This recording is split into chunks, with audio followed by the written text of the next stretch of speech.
आगामी चुनाव के मद्देनजर बीजेपी ने अपनी तैयारी तेज कर दी है। बीजेपी का सबसे ज्यादा फोकस जातिगत जनगणना की तरफ है। एनडीए के मुख्यमंत्रियों और उप मुख्यमंत्रियों की बैठक के बाद बीजेपी के राष्ट्रीय अध्यक्ष जेपी नड्डा ने कहा, हम जातिगत राजनीति नहीं करते, लेकिन वंचित, पीड़ित, शोषित और दलित जो लोग छूट गए हैं उन्हें मुख्य धारा से जोड़ने का काम करते हैं। ये समाज की जरूरत है। जातिगत जनगणना के जरिए से हम इसे देखते हैं और आगे बढ़ाने का काम कर रहे हैं। बैठक में जाति आधारित जनगणना का प्रस्ताव पारित हुआ है। दो टूक में करेंगे चर्चा, पहले सुनते हैं बयान।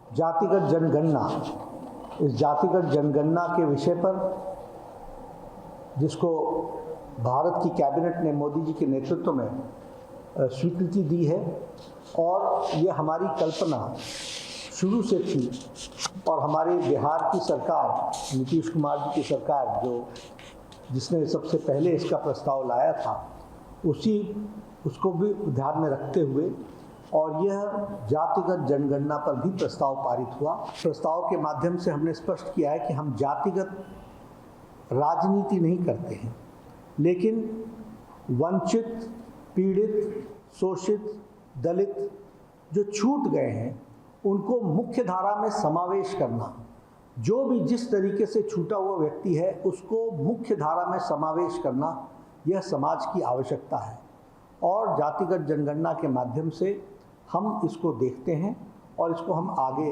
बढ़ाने का काम कर रहे हैं। भारतीय जनता पार्टी की आज मजबूरी देखिए। जो पार्टी सदैव इस बात की बात करती थी कि हम जातिगत आधार पर जो है जाति जनगणना नहीं करेंगे, इनके बड़े नेताओं का काफ़ी बयान है। अगर आपको याद होगा, आदरणीय प्रधानमंत्री कहते थे जातियां केवल 4 हैं, महिला, युवा, किसान, बेरोजगार।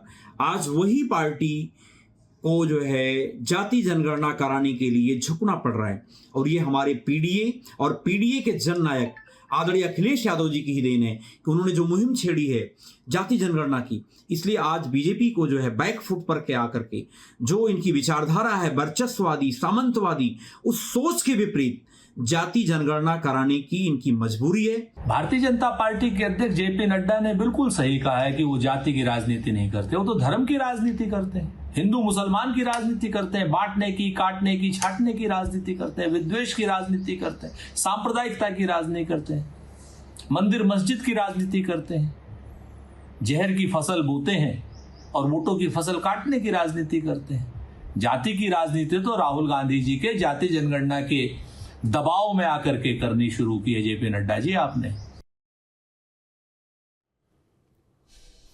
ऐसे में बड़े सवाल, जातिगत राजनीति से दूरी, वोट बैंक बचाने की सियासी मजबूरी, वंचित शोषित पर सरकार का ध्यान, कास्ट सेंसस पर मचा घमासान। बीजेपी के एजेंडे में केवल विकास, विपक्ष को पीडीए से जीत की आस। विपक्ष की खत्म होगी जाति वाली राजनीति, क्या है एनडीए की नीति? सबको मिले समान अधिकार, चुनाव में बढ़ेगा जनाधार। इन्हीं सवालों के साथ मेहमानों से करेंगे चर्चा। हमारे साथ मेहमान जुड़े हैं और जिस तरीके से ये बड़ी बैठक हुई है, एनडीए ने साफ कर दिया, क्योंकि खुद बीजेपी के राष्ट्रीय अध्यक्ष ने कहा कि हम जातिगत राजनीति नहीं करते, सभी को समान अधिकार मिले, इसे ही लेकर जातिगत जनगणना। लेकिन दूसरी ओर विपक्ष से यह कहा जा रहा है कि राहुल गांधी ने दबाव बनाया, विपक्ष ने दबाव बनाया तो सरकार ने जातिगत जनगणना कराने का फैसला लिया है। तीसरी तरफ समाजवादी पार्टी ये लगातार कह रही है कि अखिलेश यादव ये मांग करते रहे कि जातिगत जनगणना हो, जिसके दबाव में एनडीए की सरकार ने यह बड़ा फैसला लिया है। लेकिन जातिगत जनगणना से कई चीजें साफ होंगी कि किसे कितना अधिकार मिल रहा है, किसे अधिकार और देने की जरूरत है, कौन सी जातियां विकास की मुख्यधारा से या जीवन की मुख्यधारा से जुड़ पाई हैं, किनको और जरूरत है। इन तमाम महत्वपूर्ण बिंदु को लेकर जिस तरीके से जाति जनगणना होगी, कई चीजें सामने निकलकर आएगी। कपिश श्रीवास्तव जी, प्रवक्ता समाजवादी पार्टी, हमारे साथ जुड़े हैं। कपिश जी, स्वागत है। जिस तरीके से बैठक हुई है मुख्यमंत्री उप मुख्यमंत्रियों की, और राष्ट्रीय अध्यक्ष ने यह कहा है कि हमारी मंशा नहीं है जातिगत जनगणना राजनीति को लेकर। जाति जनगणना इसलिए कि सभी को जो वंचित हैं, शोषित हैं, उन्हें अधिकार मिले, इस वजह से यह जरूरी। लेकिन हाँ, यह भी कहा जा रहा है कि आप लोग या कांग्रेस के विपक्ष के दबाव में लिया गया यह फैसला है, और वो कह रहे हैं हम तो पहले से कहते आए हैं सबका साथ सबका विकास, हम कोई जात की राजनीति नहीं करते। देखिए राहुल जी, सबसे पहली बात तो आपको ये कह दें कि अगर इनकी मंशा जातीय जनगणना की होती तो आप अब से पहले, जब से इन्होंने घोषित किया उससे पहले आप देखिए तो ये क्या कहते कि विपक्षी दल ये चाहते हैं कि जातीय जनगणना करके हिंदुओं को जातियों में बांट बांट के उनके हितों को आपस में लड़ा के एक दूसरे को कमजोर करना चाहते, और ये हर पटल पर इन्होंने बात रखी, हर स्टेटस के इनके नेताओं के द्वारा ये बात रखी गई। और समाजवादी पार्टी समेत विपक्ष समय समय पर संसद से लेकर विधानसभा में, विधानसभा से लेकर सड़क तक, सड़क से लेकर के प्रेस वार्ता और आप मीडिया बंधुओं के साथ हमेशा से ये कहता रहा कि हमें जातीय जनगणना करानी चाहिए ताकि समता मूलक समाज की स्थापना के लिए जो वर्ग, जो जाति हमारी कमजोर रह गई हैं, उनको मजबूत किया जा सके। क्योंकि 1935 के बाद से कोई हमारे पास जनगणना का, जातीय जनगणना का कोई भी प्रश्न हमारे सामने नहीं था कि जान सके कि कौन सी जाति कितनी है। शुरुआत से ही समाजवादी पार्टी और समाजवादी आंदोलन के साथ लोहिया जी से, जयप्रकाश जी से लेकर के माननीय नेताजी से लेकर के और हमारे माननीय राष्ट्रीय अध्यक्ष जी तक एक ही बात रही कि जिसकी जितनी भागीदारी उसकी उतनी हिस्सेदारी। जो ये ओबीसीज में ही तमाम अन्य जातियों को आपस में लड़ाया करते थे, आज जब जातीय जनगणना हो जाएगी, उनकी जातीय आर्थिक स्थिति और शैक्षिक स्थिति, सामाजिक स्थिति पता चल जाएगी, तो उस अनुसार जो पिछड़े, जो दबे रह कुचले रह गए हैं, उनको जो है सशक्त करने के लिए बात हो सकेगी। और आप देखिए कि ये जनगणना इसलिए भी आवश्यक है। और साथ ही साथ केंद्र सरकार को तो सोचना चाहिए कि आपने महिलाओं को जो आरक्षण देने के नाम पर लड्डू दोनों हाथ में रख करके हथकड़ी लगा दिया है और खाने नहीं दे रहे हैं, वो भी जनगणना के बाद ही हो सकता है। तो यानी कि आपको ये चीज तो बहुत पहले ही उद्घोषित कर देनी चाहिए थी, हम लोगों की बातें मांग लेनी चाहिए थी। लेकिन चलिए, देर से आए दुरुस्त आए, आपने हम लोगों के पथ पर आना मंजूर किया, यही इस देश के लिए एक बड़ी बात है। आपको मुबारकबाद। ठीक है, पुनीत पाठक जी हमारे साथ कांग्रेस के प्रवक्ता जुड़े हैं। पुनीत जी, आपका भी चर्चा में स्वागत है। आवाज आ रही है पुनीत जी? पुनीत जी, हालांकि जातिगत जनगणना ये क्लियर किया गया कि हम तो सबका साथ सबका विकास वाली राजनीति करते हैं। जातिगत जनगणना विपक्ष के नेता और उनकी पार्टी करती है, कांग्रेस पर ज्यादा आरोप होता है, और जो राजनीतिक पार्टियां हैं, क्षेत्रीय पार्टियां, उन पर भी आरोप की उनके जो जन्म हुआ है वो इसी आधार पर हुआ है। लेकिन सवाल यह है कि आज आप कह रहे हैं कि आप लोगों के दबाव में ये सारी चीजें हो रही हैं, क्या वाकई ये जातियों के लिए कम फायदेमंद होने वाला है और सियासी दलों के लिए ज्यादा? देखिए, इस देश में जो भी पॉलिसीज बनती हैं वो बनती जनता के लिए ही है। लेकिन एक बार मैं, आप चूंकि ये पूरी डिबेट नड्डा जी के बयान पे है, तो मैं एक बार आपको थोड़ा सा समय लेके क्रोनोलॉजी समझाना चाहता हूं। 2011 में जब यूपीए की सरकार थी कांग्रेस के नेतृत्व में, तो सोशल और इकोनॉमिक कास्ट सेंसस की बात हुई जी। 3 एजेंसीज को काम सौंपा गया, होम मिनिस्ट्री को, रजिस्ट्रार जनरल को और कास्ट सेंसस डिपार्टमेंट को। अब 2012 के अंत तक सेंसस का डेटा आया, क्योंकि सेंसस बड़ा काम होता है, तो 1-1.5 साल 2 साल उसमें लग जाता है पूरा डेटा कलेक्ट करने में, और उसके बाद उसको एक टैबलीफाई करने में, एक फॉर्मेट में लाने में 1-1.5 साल और लगा। 2013 के अंत तक जब इसके बाद ये तैयार हुआ, उसके बाद लोकसभा का चुनाव हो गया, सरकार बदल गई। हम लोगों ने लगातार इस बात को रखा कि कास्ट सेंसस इस देश की जरूरत है। पहले तो ये लोग लगातार टालते रहे। देश के सदन में बयान था मंत्री जी का कि कास्ट सेंसस अभी नहीं हो सकता। उसके बाद किस तरह की बयानबाजी की भारतीय जनता पार्टी ने हमारे नेता जी के खिलाफ, जो बहुत मुखर थे इसके लिए। वो बयान याद कीजिए राहुल जी का, जब उन्होंने कहा था कि आपको रो के करना पड़े, मुझे गालियां दे के करना पड़े, लेकिन कास्ट सेंसस करना पड़ेगा। जहां तक आपका सवाल है, तो पॉलिसीज जनता के लिए ही बनती है। अब जनता के बीच मैसेज ये जाता है कि उनकी बात रखने के लिए कौन सा नेता, कौन सी पार्टी लगातार एक्टिव थी, कौन चाह रही थी कि उनकी मांगों को सामने रखा जाए। तो निश्चित रूप से कास्ट सेंसस की लड़ाई कांग्रेस पार्टी ने राहुल जी के नेतृत्व में लड़ी है। और मुझे लगता है कि जब भी कोई पॉलिसी डिसीजन होता है, जनता को जैसा भी इंपैक्ट करता है, अगर पॉजिटिव इंपैक्ट होता है तो, नेगेटिव इंपैक्ट होता है तो, जिसकी वजह से वो डिसीजन होता है उसको क्रेडिट जाता है, क्रेडिट या डिस्क्रेडिट जो भी आप देना चाहें। ठीक है। हमारे राष्ट्रीय अध्यक्ष खड़गे जी ने भी लगातार इस बात को रखा। 2019 के बाद उन्होंने कई दफा प्रधानमंत्री जी को चिट्ठी लिखी। राहुल जी लगातार मुखर थे। हमारी सरकार बनी तेलंगाना में, वहां पे सेंसस हुआ। हमारी सरकार जब हम लोग बिहार में नीतीश कुमार जी के साथ थे, वहां का सेंसस हुआ। तो कांग्रेस पार्टी ने लगातार कास्ट सेंसस की बात की है और निश्चित रूप से जनता के मुद्दों को ध्यान में रख के इसकी बात कर रहे हैं और उसी आधार पे आगे। लेकिन मेरा सवाल रह गया कि जातियों को कम, लेकिन राजनीतिक दलों को ज्यादा फायदा इसमें दिखाई दे रहा है। अब देखिए, जो मैंने आपसे बात अब मेरे जवाब में बात की कि जो भी पॉलिसी बनती है वो जनता को ही ध्यान में रख के पॉलिसी तो अलग हो गई ना सर, वो पॉलिसी वाला सिस्टम देखिए अलग है।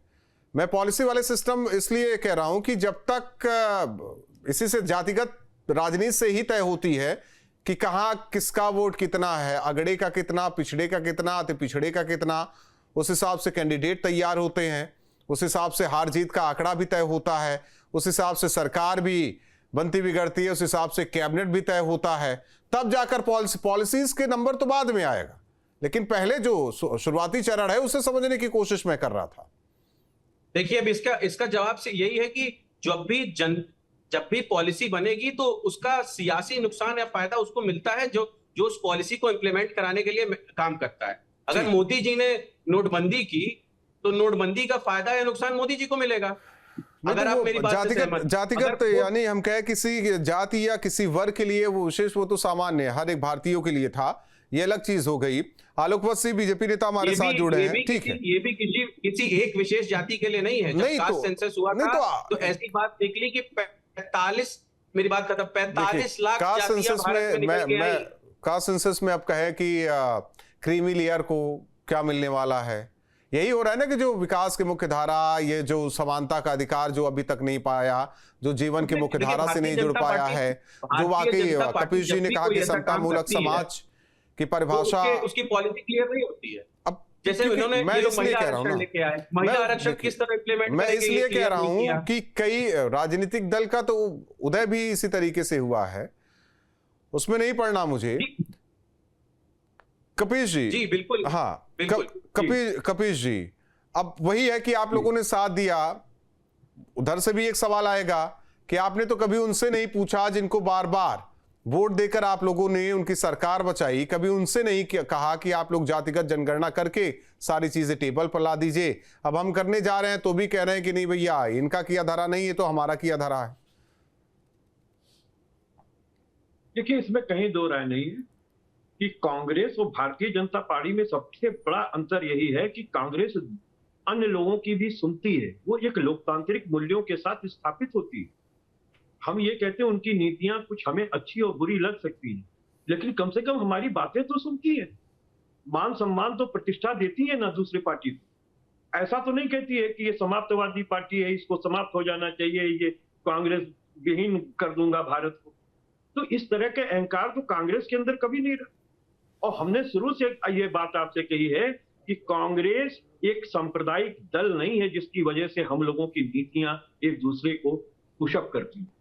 और सबसे बड़ी बात यह रहेगी कि 2010 में माननीय नेताजी ने बिल्कुल इस बात को रखा था कांग्रेस के सामने कि इस तरीके की चीजें होनी चाहिए, और उस पर कांग्रेस ने बिल्कुल सहमति जारी करते हुए ही वो जो सर्वे कराया जातिगत और आर्थिक आधार और शैक्षणिक आधार पे। और आप ये देखिए कि वो सक्सेसफुल उन्होंने कराया था, बावजूद इसके, क्योंकि एक पूरे देश के अंदर आंकड़े को एकजुट करना, उसको कैटेगराइज करना, उसको प्रसारण करना, उससे पहले इनकी सरकार चली गई। और भारतीय जनता पार्टी ने इसे फंसाने अक्सर के लिए ऐसा ही दोहरी होता है। आयोग का गठन कर दिया। जब जाने का टाइम होता है तो कुछ महत्वपूर्ण चीजें होती हैं, पता है कि अगला आएगा, करेगा या नहीं करेगा, कई बार देखा है हमने। और वैसे ही कहा जाए कि अगर कांग्रेस उत्तर प्रदेश में कमजोर न पड़ती तो समाजवादी पार्टी का उत्थान भी नहीं होता। ये भी लोग कहते हैं जो राजनीति के जानकार हैं। ये तमाम चीजें। आलोक वसी हमारे साथ जुड़े हैं। आलोक वसी, मैं आ रहा हूं सर, मैं एक अब बीजेपी वाले आ गए, उनसे भी तो सुन ले। आलोक वसी, आवाज आ रही है आपको? आ रही है। यही कहा जा रहा है कि हमारे दबाव में किया जा रहा है। भले ही नड्डा जी कुछ और बोले, लेकिन राहुल गांधी के दबाव में, अखिलेश यादव के दबाव में, विपक्षी दलों के दबाव में जातिगत जनगणना आप लोग कह रहे हैं। आप तो पहले भी कहते रहे सबका साथ सबका विकास, लेकिन ये भी गिनवाते रहे कि 4 ही जातियां होती हैं, किसान, महिला, इस तरीके की बात होती थी। ये भी आरोप आप लोगों पर लगे इसी चर्चा में कि पहले आप लोग इससे दूर भागते थे, अब जातिगत जनगणना की बात हो रही है, तो विचार क्या है, करना क्या चाहते हैं? देखिए, हम विश्व में किसी के दबाव में आने वाले लोग नहीं हैं। अभी इंडिया पाकिस्तान के लड़ाई में आपने देख लिया कि डोनाल्ड ट्रंप को भी यू टर्न लेके कहना पड़ा कि मैंने कोई मध्यस्थता नहीं की थी।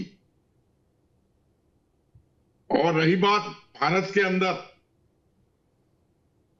तो जिन दलों को आप कह रहे हैं कि उनके दबाव में हम आके कुछ करने की कवायद कर रहे हैं, पहले वो दल तो अपने को एक साथ इकट्ठा करके दिखाएं। पार्लियामेंट चुनाव में वो पॉलिटिकली मैरिड हो गए और विधानसभा के चुनाव में वो पॉलिटिकली डाइवोर्स हो गए। दिल्ली के चुनाव में समाजवादी पार्टी आपके साथ खड़ी थी, कांग्रेस अलग अपना तुरही बजा रही थी।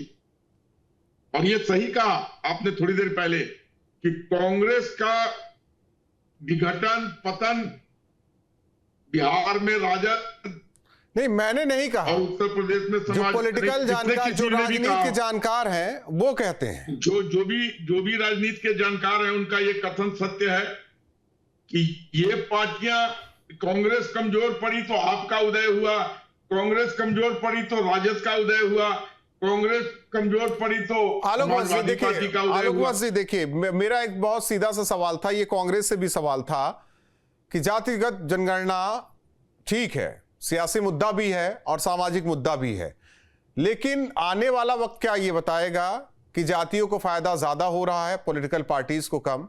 लेकिन जो स्थिति बता रही है उसके हिसाब से तो पॉलिटिकल पार्टीज को ज्यादा फायदा होने जा रहा है, जातियों को कम, जो अक्सर होता आया है। चाहे पुनीत पाठक जी ने भी हमसे बोला कि जो समाज के लिए योजनाएं बनती है उससे तय होता है। वो तो सब जानते हैं कि भाई आजादी के बाद बहुत सी योजनाएं बनी, लेकिन सामाजिक उत्थान किस जाति का कितना हुआ ये आज तक आंकड़ा सामने नहीं आया। आयोग तो बना दिए गए, लेकिन आज तक आंकड़ा सामने नहीं आया। देखिए, भारतीय जनता पार्टी सबका साथ सबका विकास और सबके प्रयास से आगे बढ़ती चली जा रही है। हम अपने कर्तव्यों के कारण राज्यों में दोबारा, तिबारा, चौबारा रिपीट हो रहे हैं, सेंटर में 3 बार रिपीट हो गए, तो लोगों को हमारी जन कल्याण कार्यों से पूरा भरोसा है, पूरा लाभ मिल रहा है और देश आज 4थी सबसे बड़ी अर्थव्यवस्था में भी आकर खड़ी हो गई है। जातिगत जनगणना जब समय की मांग आई थी और हमने उसको उपयुक्त समझा, तो हमने कहा कि ठीक है, हम जातिगत जनगणना कराएंगे और कराएंगे तो उसके बाद जिन वर्गों को का उत्थान होना होगा उनका उत्थान भी किया जाएगा। हम पूरे लोगों को साथ लेकर चलने की कवायद करते हैं। इसका प्रत्यक्ष प्रमाण हमारी जन कल्याणकारी योजनाएं हैं, जिसमें किसी भी व्यक्ति को, किसी भी जात को, किसी भी धर्म को उससे मरहूम नहीं किया गया, उससे अलग नहीं किया गया। समाज के अंतिम पायदान के व्यक्ति को भी अगर हमने 100 रुपए दिल्ली से भेजे हैं, मैं समझ गया, तो उसकी जेब में मैं समझ गया अंत्योदय वाली, लेकिन आप सभी पॉलिटिकल पार्टीज हैं। उम्मीद करता हूं कि कल को चुनाव होगा तो ये नहीं हमें पढ़ना पड़ेगा पुनीत पाठक जी कि कांग्रेस जो है ब्राह्मण सम्मेलन कर रही है, ये नहीं पढ़ना पड़ेगा कि कांग्रेस पिछड़ा वर्ग सम्मेलन कर रही है। हालांकि सभी पार्टी में तो टीम भी होती है। ये नहीं पढ़ना पड़ेगा कि अति पिछड़ों का सम्मेलन कर रही है, क्योंकि वाकई आप लोग जातिगत राजनीति नहीं करते, आप लोग सामाजिक राजनीति करते हैं, तो इससे भी दूर होना होगा।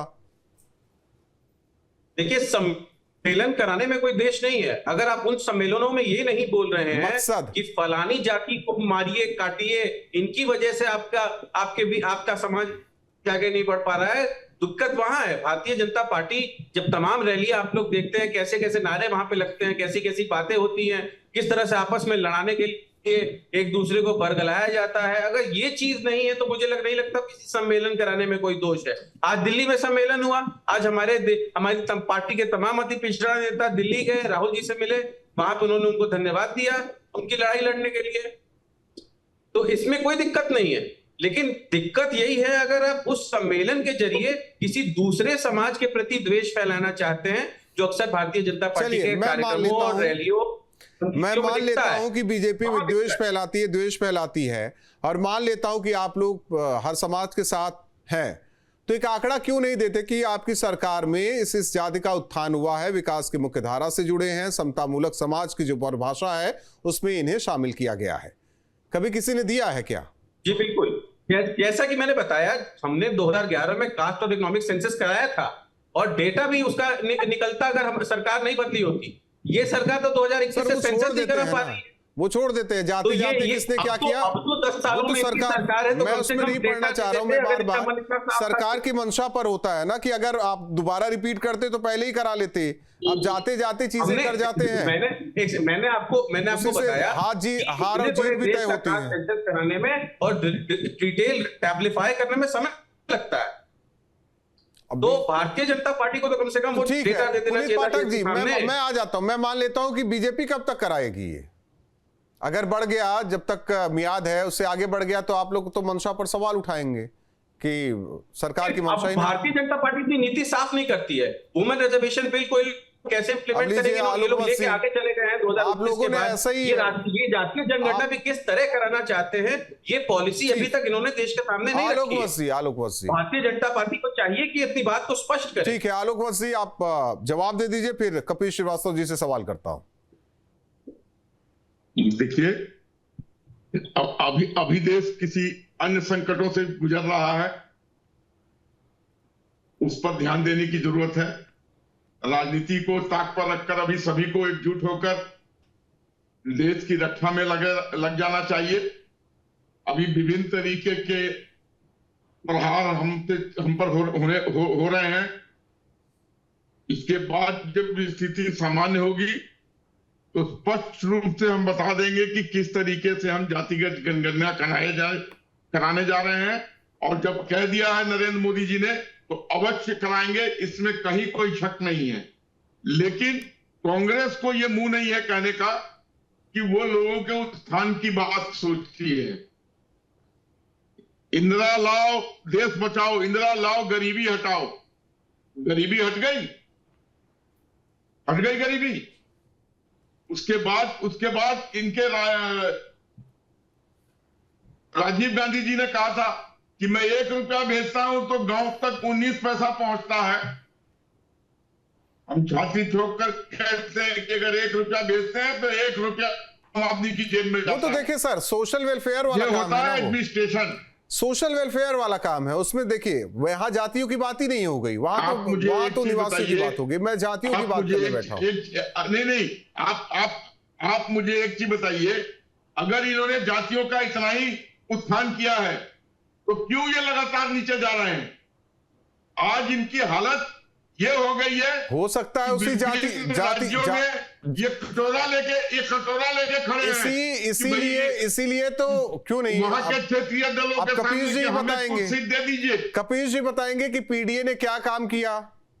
कपिल जी, हमारी साख बची रहे। कपिल जी देखिए एक बात बहुत सीधी सी है, अगर पीडीए के लिए काम ना हुआ होता तो आज स्टेटस जिस देश में आप कहते हो कि हम 4थे नंबर पे विश्व में आ गए हैं, तो क्या ये आदरणीय नरेंद्र मोदी जी की वजह से आ गया? बाकी सरकारों के पुरुषार्थ को घोल करके पीने का काम करेंगे क्या ये?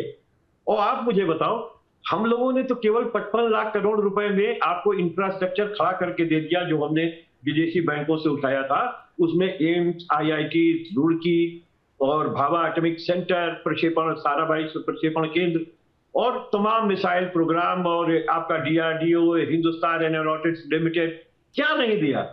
और इन्होंने बकायदा 255 लाख करोड़ रुपए कर्ज चलाने के बाद, यानी इस समय करीब करीब हम लोगों के ऊपर 665 बिलियन डॉलर का कर्ज मोदी जी ने चढ़ाया। देखिए कपिल जी, ये अलग चीज नहीं, मैं बता रहा हूं, बावजूद उसके आपने अपग्रेडेशन नहीं कर पाए। आप, मैं बिंदु पर ही आ रहा हूं। और आप बताओ ना, 15/4 का रिजर्वेशन किसने दिया? 16 का रिजर्वेशन कितने दिया आर्टिकल? और क्या आज उन तबकों के अंदर पहले से ज्यादा उत्थान हुआ नहीं है क्या?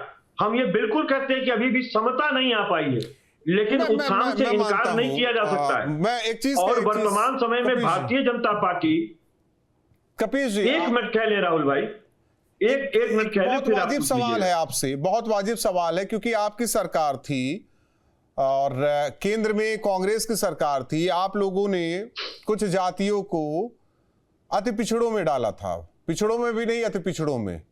लेकिन वो मामला आया और गया हो गया। कम से कम कांग्रेस से कहते तो वो चीजें संशोधित करके संविधान में जो भी संशोधन होता उस हिसाब से चीजें पूरी हो जाती, लेकिन वो मामला कोर्ट में गया, थमा ही नहीं।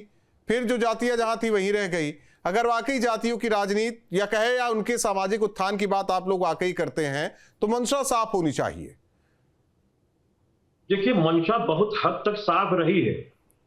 उसी का ये परिणाम था कि कांग्रेस लीडेड सरकार ने जातीय सर्वेक्षण कराया आर्थिक और शैक्षणिक आधार। नहीं सर, वो 11, देखिए 11 की बात है ना, कि जो उससे पहले की बात है। नहीं किया। नहीं, वो अलग चीज है, उसमें ना पहले की क्या बात करें? उसमें ना भारतीय जनता पार्टी 2 सीटों पर आती थी, पहले की क्या बात करें? वहीं से बात करें क्या? अंग्रेजों के गुलामों से बात करें? कहां से गुलामी शुरू हुई थी? छोड़ देते ना, क्यों उसमें मैं एकदम देखिए स्वस्थ बहस से आता हूं। कपिल जी, आपकी सरकार थी, कुछ जातियों को मैं जो कहना चाह रहा हूं वो डिलीवर होने दीजिए आप ना।